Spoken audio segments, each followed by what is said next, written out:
நான் இன்றைக்கு உங்களுக்கு மலேசியன் பிரியாணி செய்து காட்ட போகிறேன். அதை எப்படி செய்கிறதுன்றது உங்களுக்கு சொல்கிறேன். வாங்க வீடியோக்குள்ளே போகலாம். முதல் சிக்கனை வந்து கழுவி க்ளீன் பண்ணி மஞ்சள் உப்பு தயிர் எல்லாம் போட்டு க்ளீன் பண்ணி கழுவி எடுத்துகிட்டு வச்சாச்சு. இனி இதுக்கு நாங்கள் மசாலா மிக்ஸ் பண்ணணும். ஃபஸ்ட்டு மஞ்சள் தூள், ஒரு கரண்டி மஞ்சள் தூள். இந்த மலேசியன் பிரியாணி, இந்த சிக்கன் பிரியாணி மசாலா இது எல்லா கடைகள்லையும் கிடைக்கும் இந்த பிராண்டு. இது இல்லையாண்டா நீங்கள் மசாலா வீட்டில் கூட ரெடி பண்ணி செய்யலாம். அதை நான் எப்படி செய்கிறேன்றதை உங்களுக்கு இன்னொரு வீடியோவில் காட்டுறேன். இந்த பவுடர் இதுக்குள்ளே போடணும்.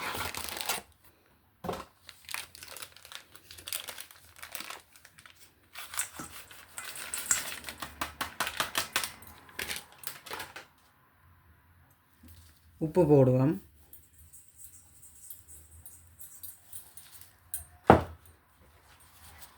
இது தயிர் இதில் 1.5 ஸ்பூன் தயிர் போடணும். இதுக்கு பிறகு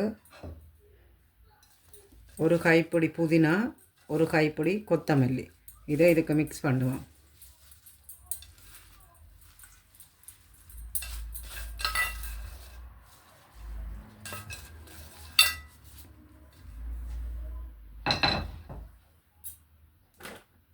இது மிக்ஸ் பண்ணிவிட்டு இது சிக்கன் வந்து நாங்கள் மேரினேட் பண்ணி வைக்கிறதுக்கு இது கொஞ்சம் டேஸ்ட்டாக இருக்கும். இது சிக்கன் க்யூப் கட்டி இது வந்து போட்டால் இன்னும் டேஸ்ட்டாக இருக்கும். இதுவும் போடுவோம். இது வந்து நான் முதல் நாள் நைட்டு இது நான் பிரட்டி ஊற வைக்க போகிறேன். பிரட்டிட்டு ஃப்ரிட்ஜில் நாங்கள் ஃப்ரிட்ஜில் இதை வந்து ஊற வைக்க போகிறோம். ஊற வச்சா அந்த சிக்கன் வந்து நல்லா இன்னும் ஊறி இருக்கும். இதில் அடுத்த நாள் எடுத்து நாங்கள் பிரியாணி செய்கிறதுக்கு நல்ல சுவையாகவும் சிக்கனில் எல்லா காரம் எல்லாம் இறங்கி இருக்கும். இது நான் அடுத்த நாள் தான் செய்ய போகிறேன். இது உங்களுக்கு முதல் நாள் இது ஊற வைக்கிறது எப்படின்றது செய்து காட்டுறேன். முதல் நாள் ஊற வச்சா அந்த அதில் உப்பு காரம் அந்த எல்லாம் இறங்கி நல்ல டேஸ்ட்டாக இருக்கும். இது வந்து மலேசியன் பிரியாணி.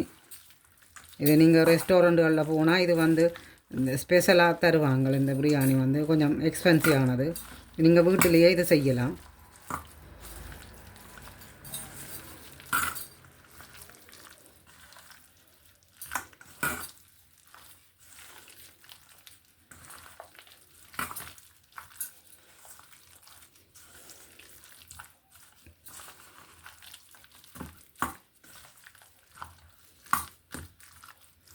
இது வந்து எல்லாம் ஊற வச்சு எல்லாம் பிரட்டிட்டோம். இது கொண்டு நாங்கள் ஃப்ரிட்ஜில் வச்சு ஊற வைப்போம். இது அடுத்த நாளைக்கு தான் இது செய்ய போகிறோம்.